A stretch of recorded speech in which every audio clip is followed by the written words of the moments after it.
Hello, my very online individuals. This is Mr. Obvious, bringing you the obvious. And today on Kiwi Farms, the Kiwis will rise up. 2019-03-17, New Zealand Police. We would like to preserve any posts and technical data, including IP, addresses, email addresses, etc. Note: if you are from New Zealand, your government is hunting you. Read this letter from the NZ Police, and then change your email address. If you're using a personal account, start using a VPN everywhere. I'm setting data retention to 0 for the imminent future. Warrant Canary is in the footer. So it looks like the New Zealand police have come after Kiwi Farms. They've come after the Kiwis. Why, you ask? Because Kiwi Farms was one of the websites that had the footage, that had the manifesto, and provided a place where people could actually view the evidence for themselves. And you see, that's the thing that people have to understand. If you do not allow people to view evidence, then you can lie about it. You can say this video had this or this video had that. The document said this, and maybe it's not even in there at all. But because you're not allowing anyone to see it, they'll never know. So I do not believe in censoring information.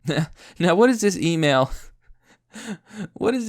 say? Because it's actually hilarious. Let's check it out. Today, Michael John JP wrote, "Good afternoon. I am hoping that you can help us with an investigation the New Zealand police are working on. On the 15th of March of 2019, there was a shooting in New Zealand with multiple fatalities at 2 mosques in the city of Christchurch. The alleged offender in this matter is Brenton Tarrant. At around the time of the shooting, there were a number of posts and links posted on kiwifarms.net related to the shooting and Tarrant. We would like to preserve any posts and technical data, including IP addresses, email addresses, etc. linked to these posts pending a formal legal request. Could you please advise what legal process you require for this request, and also confirm preservation of the data requested pending legal process? Kind regards, John."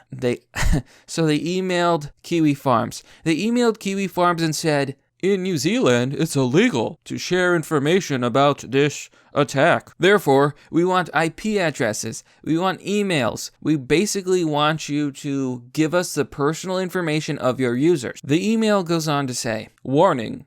The information contained in this email is intended for the addressee only and may contain privileged information. It may also be subject to the provisions of Section 50 of the Policing Act of 2008, which creates an offense to have unlawful possession of police property. If you are not the intended recipient of this message or have received this message in error, you must not pursue, use, distribute, or copy this message or any of its contents." Too late for that.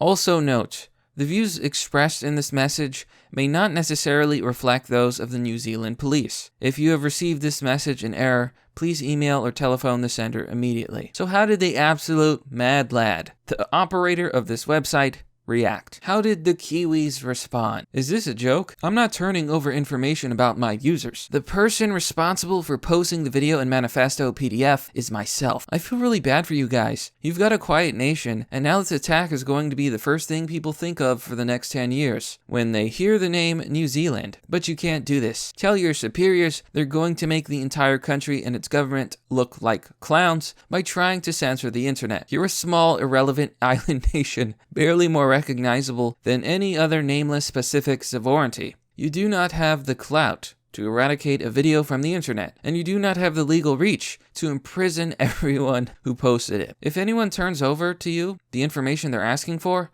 they're not only cowards, but effing idiots. My name is Joshua Moon. I'm a U.S. citizen living overseas. My company is contained within a Florida company. If you need an address to send physical documents to, this works. If you're wondering, no, Kiwi Farms has nothing to do with New Zealand. Our name is a pointed jab at some of the mush-mouthed, autistic people we make fun of. Absolutely nothing about our community is New Zealand oriented. And I don't give a single solitary F what Section 50 of your...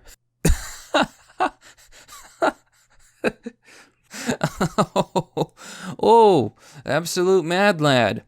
Godspeed, Josh. Kiwis rise up. Harsh words, dear leader. Oi, Jesus Christ, mate. You gave him hell with the sight of autism.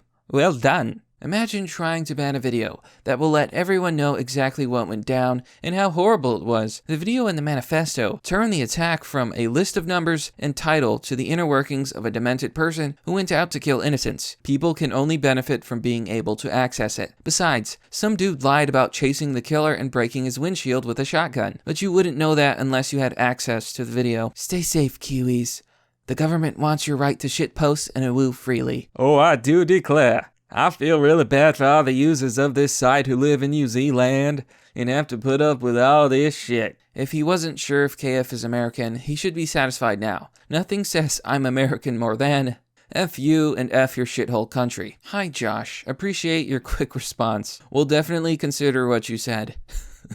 Australia sidecar internally BTFO'd. And so, as you can plainly see, the New Zealand Police Department are coming after people online. They're coming after innocent Kiwis who merely wanted to tell us the truth. Kiwis rise up. And honestly, that's not even the beginning. The New Zealand police are arresting people in their own country for sharing the video so that people could see the truth for themselves. Can you imagine a world where every single crime that's committed and reported on TV, no one is allowed to view the footage? The media could say anything. In fact, they could even make up crimes if they wanted to. No evidence would exist, and since people are not allowed to view it, they would never know. It's the perfect crime, so to speak. And it gets even worse. Another man has already been arrested in New Zealand for a post on Facebook. They say because he made a post supporting the event, but I have no doubt in my mind that he didn't actually support it. He just said he doesn't feel bad. Because there's plenty of people who have differing opinions. But here's the main point here. You cannot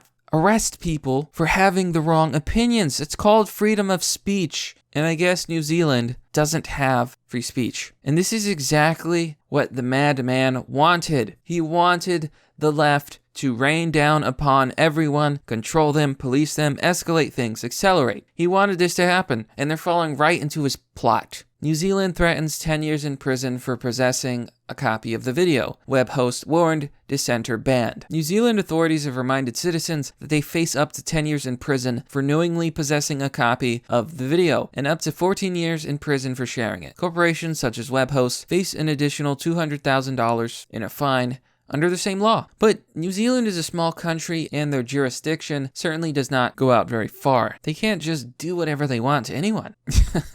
But if you ask me, this whole thing is hilarious. I mean, you have the New Zealand police actually coming after a website, asking for its operator to basically give away the personal info of all of its users and give them their identities. And then you have the absolute mad lad. See, I wish more people were like this in the public sphere, telling him, no, I'm not going to. I'm going to protect my users. I'm not giving you that information. Get over it. Your laws are not the world's laws. Your laws are not our laws. Here in America, we have freedom of speech. It's funny. The funniest part is the police department actually responded. Oh, man. Anyways, I hope you enjoyed this update on the Kiwi Farm situation in New Zealand. But that's merely the obvious. Well, that's all for today, folks. If you would like to support my channel and support my work, you can do so by joining me on Patreon, Subscribestar, or donating via PayPal. Let me know what you think of these emails. Thank you for watching. This has been Mr. Obvious, and I'll see you all next time.